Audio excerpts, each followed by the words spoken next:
요즘에 월배당 ETF가 상당히 인기더라고요. 예. 소장님께서는 IRP 등 연금 계좌에서 꾸준히 사모은다면은 S&P 500과 같은 약간 좀 대형 인덱스 네. 지수가 좋다라고 말씀하셨는데, 약간 장기 성장보단 당장 현금을 주는 월배당 ETF와 S&P 500의 약간 그런 인덱스, 대형 인덱스의 장단점을 비교해 주신다면 무엇이 있을까요? 이거의 이제 장단점을 고민하시는 것 중에 하나가 수익률을 놓고 고민을 하세요. 그래서 과거 수익률, 이럴 땐 이게 더 유리했고, 이럴 땐 이게 더 유리했습니다. 라고 하면서 갑론을박이 많이 펼쳐집니다. 그런데, 저는 그렇게 생각을 해요. 월배당 ETF가 인기를 끄는 이유가 뭘까 생각해보면, 뭔가 따박따박 돈이 들어오니까, 월급이 좀 늘어난 느낌, 소득이 늘어난 느낌. 그럼 이건 누구한테 도움이 되느냐, 어떤 상황에서 도움이 되느냐, 은퇴하신 분들, 연금소득처럼 뭔가 소득이 추가적으로 필요한 분들, 아니면 직장 다니면서 추가 수입을 내면서 그걸로 재투자할 분들, 그러니까 생활비로 쓸 분, 아니면 따박따박 재투자하실 분들한테 참 도움이 되는데, 문제는, 자, 따박따박 돈이 들어와서 생활비로 쓰실 이분들 같은 경우는 소득이 없잖아요. 그래서 월배당으로 이런 소득이 들어오게 됐을 때 뭘 걱정하셔야 되냐면, 이자나 배당 소득이 연간 1,000만 원을 초과하게 되면 건강보험료가 확 뛰어버립니다. 그러니까 1,000만 원을 단돈 1원이라도 초과하면 이 1,000만 원 전체가 소득으로 잡혀서 건보료에 영향을 미치거든요. 그러니까 효율이 많이 떨어져요. 월배당 ETF의 월 배당 수익률이 얼마 정도 되느냐, 뭐 시기에 따라 다르지만 뭐 5에서 8% 왔다 갔다 합니다. 그런데 그거에서 세금 떼고 건보료 떼고 나면 실질 수익률은 확 떨어질 수 있다는 거. 그러면 이분들한테 도움이 안 될 수도 있겠죠. 그러면 직장 다니시는 분들한테는 도움이 될 수 있느냐? 저는 오히려 이쪽에 더 도움이 될 수 있다고 보는데, 다만 그게 연금저축 계좌에 넣어놓고 받게 되는 거면 실질적으로 그 안에서만 재투자할 수 있는 거잖아요. 그래서 그게 과연 실제로 나한테 내 투자 수익률을 불리는, 그러니까 연금저축 계좌에 있는 돈은 미래에만 쓸 수 있는 돈이니까 내가 당장 투자 수익률을 불려가지고 활용할 수 있는 자산을 불리는 데는 별 도움이 되지 않는다. 그러면 이게 나쁜 거냐? 그렇진 않죠. 실제로 주식시장이 안 좋아졌을 때는 그 배당 수익률로 어느 정도 방어하는 효과가 있기 때문에, 그래서 지수 형태의 자금으로 투자를 하는 것도 좋고, 여기에 플러스 보완제로, 그래서 뭐 50대 50으로 가져가는 것도 나쁘지 않을 거고요. 분산 투자 차원에서. 그런데 그 상황이 나한테 어떤 이점을 주느냐, 앞서 말씀드린 대로 이게 생활비로 쓸만하냐, 아니면 월급처럼 따박따박 받아가지고 그 자산 불려서 다른 거에 목돈 마련해서 투자를 해야 되느냐, 이런 것들을 보고 맞춰가야 될 것 같아요. 그게 이제 연금 계좌 내에 있으면은 활용이 불가능하니까, 아무리 뭐 세금이나 이런 부분들이 부담된다고 하더라도 일반 계좌로 빼가지고 그런 경우엔 투자를 하시는 게 맞을 것 같고요. 그렇기 때문에 상황에 따라서 요게 좋고 저게 좋고지, 단순히 수익률만 놓고 보자면 또 미래 수익률 알 수 없는 거잖아요. 그러니 뭐가 더 좋을까라고 한다면 판단이 안 서면 반반씩. 저도 월배당 일부, 그 다음에 지수형 일부 하는데 지수형에 좀 비중을 많이 뒀을 뿐이고, 이게 나쁘다는 건 아닙니다. 네. 근데 뭐 약간 자기가 당장 그런 걸 타서 쓰는 게 아니라 좀 장기적으로 좀 기대 수익률을 높이면서 모아가겠다라고 하면은 방금 말씀하신 지수형이 낫고, 그게 아니라 이제 약간 이미 나이가 많이 드셔가지고 연금을 타서 사는 입장이라고 한다면은 약간 월배당 쪽에 좀 비중을 둬도 되겠네요. 네네네. 그때는 이제 세금과 건보료를 반드시 생각을 하셔야 되는 거고요. 그리고 지난번 인터뷰 때 돈을 빨리 모으려면은 예적금보다는 10만 원씩이라도 채권을 사라라고 말씀해 주셨는데, 올해 보니까 개인 채권 순매수가 사상 최대다, 이런 기사가 나왔더라고요. 예. 노후 준비로도 채권을 하라는 분도 많은데 채권 투자 어떻게 하면 좋을지. 이게요, 그때에 비해서 많이 올랐어요. 채권 가격이 많이 올랐죠. 많이 올랐죠. 그때가 벌써 언제였죠? 뭐 몇 개월 전이었던 건데 진짜 많이 올라서 지금은 10% 20% 오른 것 같아요. 네. 장기채 같은 경우는. 그러니까요. 네네. 지금은 채권에 투자하셔라라는 말을 드리기가 약간 좀 겁나요. 왜냐하면 일단 지금 아직 기준금리 안 내려왔죠. 네네. 그 내려갈 거라는 기대감 때문에 채권 가격이 이렇게 많이 올랐고, 다른 이런저런 요인 때문에 가격이 많이 올랐는데, 실제로 기준금리가 그럼 낮아지게 되면 어떻게 될 것이냐, 이미 그걸 다 반영한 걸 수도 있거든요, 시장금리가. 그러니 추가적인 많은 수익을 기대하기는 좀 약간 제한이 된다. 그렇다고 해서 이게 나쁜 거는 사실은 아니에요. 나쁜 건 아니고, 금리가 낮아지면 낮아질수록 또 가격 상승을 기대할 수 있으니까. 하지만 들어가라고 할 때 좀 들어가세요. 지금도 늦지는 않았지만 그거죠.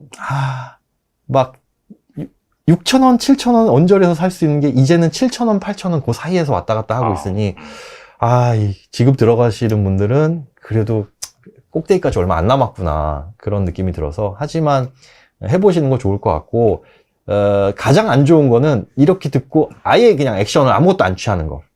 그러니까 10만 원이라도 사보세요라고 하면 사신 분들은 그때 장기채 같은 거 사보면 아마 그때 이후로 와 이거 수익률 꽤 높아졌네? 아 채권 가격이 이렇게 해서 변동을 하는 거구나, 아니면 채권은 이렇게 사는 거구나 라는 걸 경험해 봤으니까 그게 너무 어렵고 멀고 두렵게 느껴지진 않는다고요. 해보면 별거 없어요. 주식 투자 안 해보면 야 주식 그거 막 차트 보고 있고 어려운 거 아니야? 해보죠. 사보면 이거 뭐 별거 아니거든요. 채권도 마찬가지. 사보면 별거 아닌 것처럼 경험이라도 좀 해보시고 그래야 관심을 가진다는 거. 그러니까 제가 늘 드리는 말씀이 있어요. 지금 보시는 시청자분들께도 한번 질문 드리겠습니다. 주유소를 딱 지나가는데 휘발유 값이 1610원이다. 주유 하셔야 될까요? 말아야 될까요? 지금 거의 주유를 해야 될 시기쯤 왔어요. 해야 될까요? 말아야 될까요? 1610원이 좀 싼 편 아니에요? 그쵸? 네네. 그러면 휘발유 차시네요. 네네. 네. 이게 차가 없으신 분들이나 경유차, 전기차 분들은 1610원이 싼 거야, 비싼 거야 몰라요. 모르죠. 네. 관심이 없기 때문에. 혹시 경유 가격 아시나요? 뭐 그거보다 싸니까 한 1,400. 그냥 대충 이제 짐작이지. 네. 사실 정확한 가격은 몰라요. 네. 이 정도면 싸다 넣어야지. 그러니까 제가 드리는 말씀이 그겁니다. 주식이든 채권이든 무엇이든지 간에 내 돈이 단돈 10,000원이든 10만 원이든 들어가 있어야 관심을 갖고 늘 판단을 하게 돼요. 코스피 지수가 이렇게 떨어졌어? 야, 뭔 일이 생겼구나.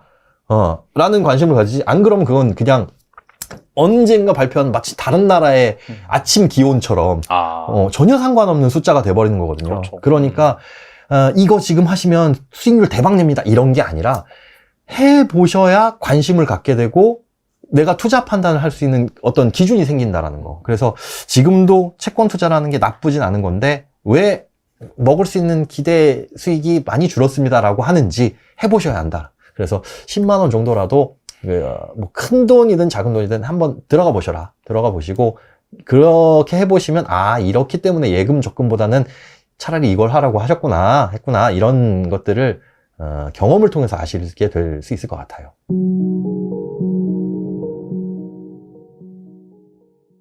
배당 투자도 말씀해 주셨는데 예. 최근 연 10% 이상 배당을 목표로 하는 월배당 ETF 이런 것들이 엄청 쏟아져 나오고 있거든요.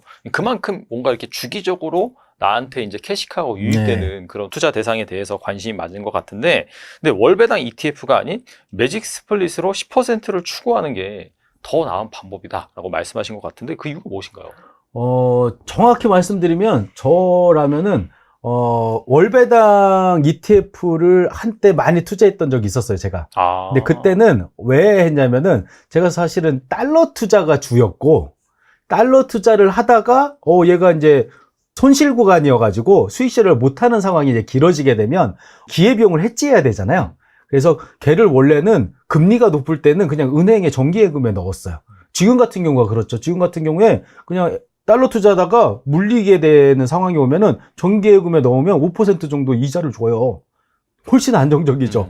예. 똑같은 돈이라 그래요. 네네. 원화로 있던 외화로 있던. 네. 근데 제가 금리가 아주 많이 낮았을 때 1% 이하였을 때가 있었어요. 그때 달러 투자를 하다가 달러가 많아졌는데 얘가 정기예금에 넣으니까 이자도 막 뭐 0.7% 막 이렇고 별로 돈이 안 되겠는 거예요. 그래서 제가 그때 월배당 ETF를 봤어요. 그래서 제가 지은 책이 있는데 그 책에도 제가 월배당 ETF에 대해서 소개를 하고 달러 투자하다가 물리면 월배당 ETF, 리얼티 인컴 같은 거 좋죠. 그런 거에 넣어놓고 기다리다 보면은 거기서 수익이 나오고 또 환율이 그 사이에 올라가면은 그걸 팔아가지고 환차익도 얻어라라는 말씀을 드렸었어요. 예, 근데 지금은 제가 월배당 ETF를 그렇게 집중하지 않는 이유가 이 매직 스플릿으로 세븐 스플릿에 이 분할 매수 분할 매도의 방법으로 투자를 하니까 어느 정도 변동성이 있는 게 좀 좋더라고요. 예, 좀 이익이 괜찮은 거. 아까 엔비디아가 30% 하락했다가 지금 20% 상승하니까 이미 여전히 하락했는데도 수익이 나잖아요. 그래서 계속 왔다 갔다 이렇게 등락이 있는 게 좀 좋긴 하더라고요. 그래서 이제 약간 이제 취향에 대한 문제라고 보면 돼요. 그래서 그렇게 하는 건데 제가 이제 여러분들한테 추천하고 싶은 말씀은 월배당 ETF가 좋은 것 같아라고 생각하시는 분들은 월배당 ETF를 세븐 스플릿으로 투자하세요. 예.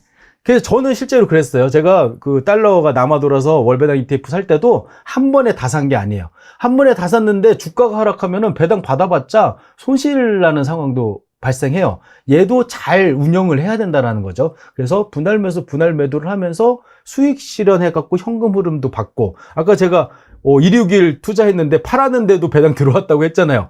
그런 상황을 만들어내는 거죠. 그래서 저는 월배당 ETF를 세븐 스플릿으로, 이 매직 스플릿으로 돌리는 것도 좋은 방법 중에 하나라고 생각해요. 실제로 제가 리얼티 인컴 같은 종목은 그렇게 투자하고 있어요. 지금 종목 아까 보여드린 거에 있잖아요. 네네. 그래도 지난번에 배당 주더라고요. 그리고 제가 1번 계좌는 안 팔고 계속 놔두니까 걔는 계속 월배당 받을 수 있는 거죠. 그리고 만약에 내가 물려갖고 많아지잖아요? 그럼 더 많이 받겠죠. 예, 이게 이제 왔다 갔다 하는 구조라고 보시면 돼요.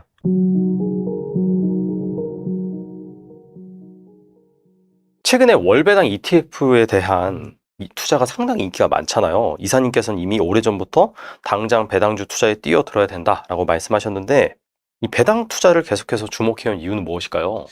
예, 아무래도 사실 우리가 투자라고 하면은 이 두 가지가 있을 겁니다. 아마 주식을 투자하신다고 생각하시면 우리가 그냥 매매 차익을 얻는, 그러니까 어떻게 보면 되게 싸게 사가지고 비싸게 팔아서 그 차익을 남기는 어떤 그런 투자가 있을 것이고요.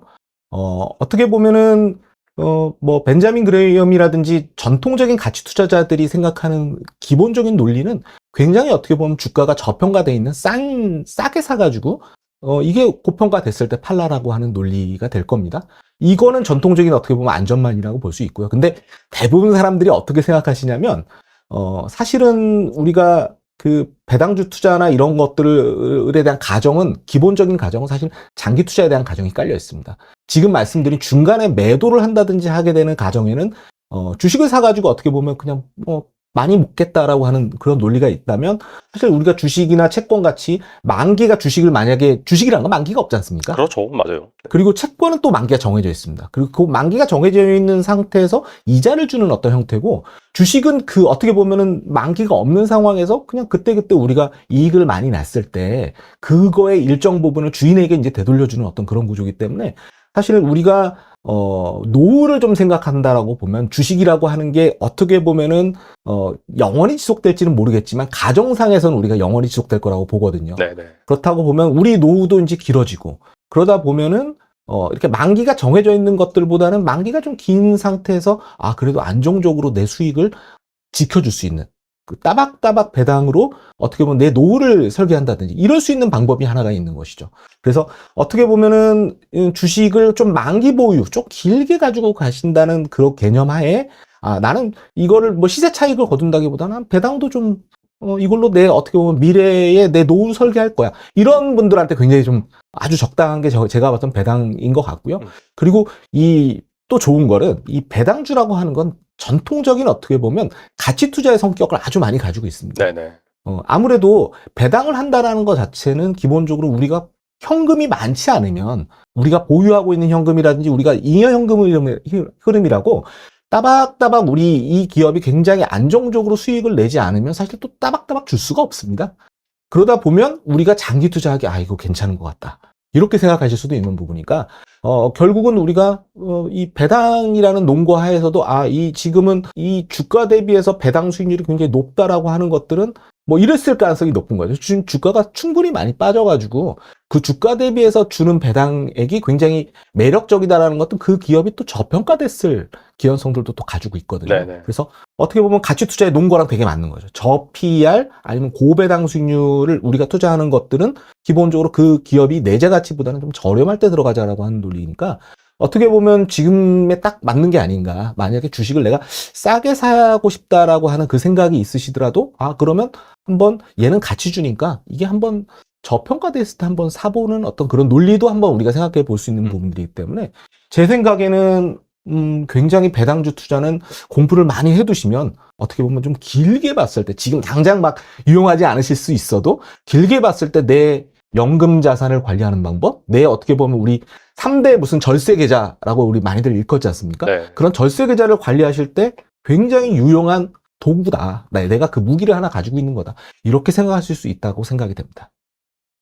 최근에 약간 시장 상황을 말씀을 드리자면은 경기 침체 우려로 증시가 한번 폭락을 했잖아요. 예. 블랙 먼데이라고 말을 하긴 하는데 일정 부분 회복하긴 했지만은 또 앞서서 또 금리 인하가 예정돼 있고 미국 대선 이슈 있고 상당히 좀 불확실성이 크단 말이죠.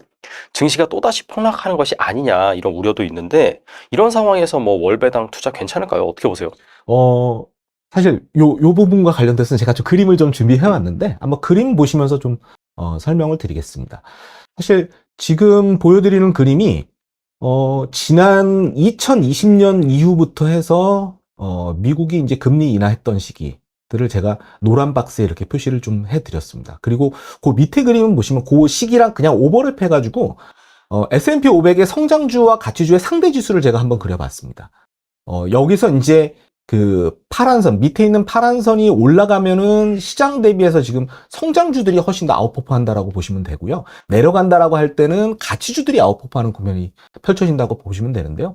아주 재밌게도 이 노란 선이 전부 미국의 금리 인하가 됐던 시기였는데, 보시는 거대로, 이 아래에 있는 파란 선과 빨간 선은 모두 지금 밑으로 내려가고 있습니다. 이 네네. 밑으로 내려가고 있다는 얘기는 뭐냐면, 금리 인하 전후에는 기본적으로 미국의 스타일 로테이션, 그러니까 어떤 주식의 스타일로 갈지에 대한 부분을 스타일 로테이션이라고 그냥 쉽게 말씀드리면 네네. 되는데, 금리 인하 전후로 어떤 게 유리했는지를 봤더니 성장주들보다는 가치주, 그리고 모멘텀주, 막 시장에서 막 좋다고 얘기하는 그런 것들보다는 배당주가 훨씬 더 좋았다라고 하는 것들을 우리가 발견하실 수가 있습니다.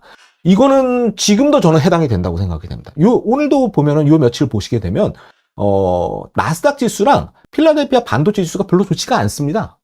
굉장히 큰 변동성을 보여주는데, 지금 아주 재미있는 현상이 시장이 조정을 받고 나서도 다우 지수 같은 경우는 지금 사상 최고로 가고 있거든요. 근데 다우 지수가 기본적으로는 가치주들이 훨씬 더 제일 성질이 많죠. 네. 많다라고 보시면 되기 때문에, 어떻게 보면 금리 인하 전후에 발생하는 그 스타일 로테이션, 어떤 스타일로 갈지에 대한 부분들이 지금도 굉장히 좀 반영되는 과정이다. 그래서 우리가 기존에는 우리가 뭐 빅테크, 미국의 어떻게 보면 IT, 뭐 우리가 흔히 아는 뭐 엔비디아 이런 것들 굉장히 많이들 좋아하셨는데, 금리 인하 전후로는 아무래도 금리 인하라고 하는 게 경기가 불안정했을 때 발생하는 거지 않습니까? 경기가 불안정할 때는 그래도 조금은 좀 안정감이 있는 것들이 이제 가치주 내지는 배당주기 때문에 사람들이 이쪽으로도 좀 옮겨간다라고 보시면 되기 때문에, 지금 가치주랑 배당주 저랑 같이 공부하시는 건 굉장히 시의적절하다라고 저는 그렇게 아주 쉽게 좀 말씀을 드릴 수 있을 것 같고요. 그리고 또 하나 그림도 제가 준비해 봤는데요. 실제로 앞서는 제가 좀 긴 텀을 좀 보여드렸지만, 금리 인하 전후 지금이 금리 인하 미국 금리 인하 하기 한 달 정도 전이지 않습니까? 네네. 근데 금리 인하 전후에 단기적으로 봤을 때, 금리 인하 되고 나서 앞뒤로 금리 인하 되기 2달 전, 그리고 금리 인하 2달 전, 이게 어떻게 보면 한 4달 전후가 지금 우리가 가깝게 마주하고 있는 어떻게 보면 현실적인 부분이 될 테니까요.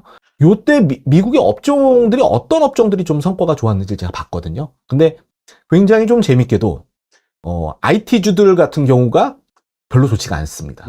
평균적으로 보면은 이게 100이라고 하는 게 2달 전에 시작할 때의 주가거든요. 근데 100보다 내려가 있죠. 평균적으로 보면. 그러니까 사실 지금 시장이 반영하고 있는 게 저는 대단히 합리적인 거다라고 생각이 되고요. 아웃퍼포하는 업종들 봤더니 필수 소비재. 우리가 필수 소비재가 아주 대표적으로 뭐 코카콜라라든지 이런 것들 네네. 들어가 있지 않습니까? 지금 월마트라든지 이런 것들이 필수 소비재거든요. 요런 종목들이 아웃퍼포하는 것들 보실 수가 있습니다. 2달 전 대비해서 한 5% 정도 올라가는, 평균적으로 보자면. 그러고요. 그 소재도 좋습니다. 소재도 좋고, 그 다음에 굉장히 재밌게도 유틸리티, 우리나라 한정 같은, 어떻게 보면 그렇게 경기를 많이 안 타는, 경기에 덜 민감한 종목들로 업종으로 조금 어떻게 보면 분산되는 것들을 우리가 눈여겨보실 수가 있는 거죠. 그래서 이런 업종들이 최근에도 사실 성과가 좋아지고 있거든요. 그거는 이상한 게 아니고, 과거에 어떻게 보면 우리가 경험했던 것들이 일정 부분 좀 현실화되는 측면들이 있는 것 같고, 저는 이번 국면도 사실은 이 국면으로 가고 있는 거기 때문에 단기적으로 본다면 저랑 오늘 같이 한번 가치주, 배당주 공부하시는 건 굉장히 시의적절하다. 다시 한번 또 강조드릴 수 있을 것 같습니다. 그리고 배당주를 고를 때 배당 수익률이 높은 종목을 일반적으로 사람들이 예. 뭐 먼저 생각할 것 같긴 한데, 오히려 이런 종목들을 조심해야 된다라고 예. 말씀하신 이유가 무엇일까요? 일단 배당 수익률을 그 공식 그냥 간단하게 좀 설명을 드리면요. 그냥 주당 배당금을 주가로 나눈 값입니다. 그렇죠. 배당 수익률이라는 게. 그러니까 이거는 여러 가지 의미가 있습니다. 지금 내가 만약에 주가를 되게 싸게 샀다면, 그러니까 주가가 되게 싸다라고 하면 배당 수익률이 높겠죠. 당연히 이 분모가 작아지니까. 그렇죠. 이제 여기서 이제 문제가 발생합니다. 그러니까 주가가 빠지는 이유는 기본적으로 뭐 주가가 빠지는 이유는 여러 가지가 있을 수 있습니다. 그냥 쉽게 생각하면 외부 충격이 가해졌을 때, 뭐 코로나 팬데믹이 발생되면 그냥 다 빠지는 겁니다, 주가는. 그래서 그러니까 시장 자체가 빠지니까 그냥 해당 주가도 빠지는 경우도 있고요. 그 다음에 이게 해당 주가라고 하는 게 그냥 사이클이 있을 수도 있습니다. 왜냐하면 그 업력 자체가 뭐 예를 들면은 대표적으로 반도체가 그렇죠. 반도체 업황이 좋을 때가 있고 나쁠 때가 있으니까 좋을 때는 주가가 좋은 거고 나쁠 때는 나쁜 거니까. 그래서 주가는 또 그런 사이클을 따라 움직인다 보니까 그냥 왔다 갔다 원래 하는 걸 수도 있습니다. 그래서 이 주가가 분모가 빠지게 되면 사실 배당 수익률이 되게 많이 올라가는데 이 주가가 빠지는 원인이 뭔지를 보는 게 되게 중요합니다. 그러니까 만약에 배당 수익률이 높아졌을 때, 그러니까 주가가 주가 대비해서 주당 배당금은 괜찮은 거니까 주가가 빠지더라도 배당금이 든든하다는 얘기는 펀더멘탈이 괜찮은 걸로 해석할 수는 분명히 있거든요. 근데 조심해야 되는 거는 주당 배당금은 뭐 그냥 그런데 주당 배당금은 오히려 줄기도 하는데 주가가 그것보다 더 많이 빠지면 배당 수익률은 올라갑니다. 근데 이때 가장 조심해야 되는 게 주가가 빠지는 요인이 제가 아까 말씀드린 삼성전자처럼 뭐 반도체 경기는 좋다가도 나쁘고 뭐 이렇게 그냥 단순하게 그냥 사이클에서 왔다 갔다 하는 거면 괜찮습니다. 왜냐하면 그냥 그거는 마치 저는 제 책에서는 그냥 아주 좋은 침대 매트리스라고 생각했거든요. 그러니까 예를 들면은 매트리스가 이렇게 움츠러들 수도 있지만 용수철처럼 이렇게 삼성전자나 이런 것들은 또 올라갑니다. 원래 자리로 올라가려고 하는 복귀하려고 하는 관성이 굉장히 강한데 그 관성이 강한 종목을 하시는 게 좋거든요.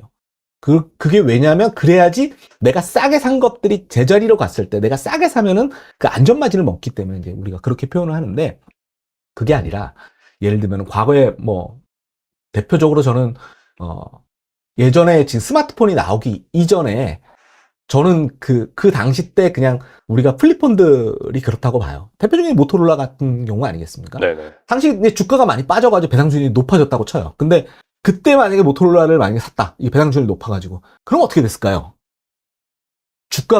모토로라가 주가가 빠진 거는 삼성전자가 이렇게 원래 관성으로 돌아가는 그런 게 아니라 이미 시장 자체가 완전 바뀐 거거든요. 아무도 이제 플립폰을 안 쓰니까. 그렇죠, 맞아요. 산업 자체가 이미 다 죽어버린 겁니다. 그 산업 내에서 1위가 중요한 게 아니라 산업 자체가 훅 가버리면 의미가 없거든요. 그래서 그런 식으로 주가가 빠지는 이유가 이게 되게 일시적인 건가? 순환적인 것 때문에 일시적으로 그런 건가? 아니면 이게 진짜 구조적으로 이 기업이나 이 산업 자체가 구조적으로 이건 퇴출되는 산업이기 때문에 그래서 주가가 왕창 빠진 건가?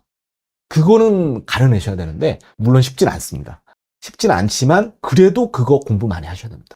이게 이미 없어지는 산업들 같은 경우는 왜냐하면 기존에 벌어놨던 것들이 많고 그리고 또 심지어는 오너가 지분이 높다라고 하면 그 배당을 통해서 나의 오너의 또 어떻게 보면 이득을 얻을 수도 있기 때문에 배당을 많이 하는 경우들도 있거든요. 근데 그런 것들은 영원히 주가가 많이 빠져가지고 배당만 많이 나온다고 해도 주가가 계속 빠지면 사실은 이 배당 수익이라는 안전마진을 초과하는 주가 하락이 나타나게 되면 아무 소용이 없거든요. 그래서 사실은 이게 주가가 빠지는 원인을 한 번은 곰곰하게 생각은 하셔야 된다.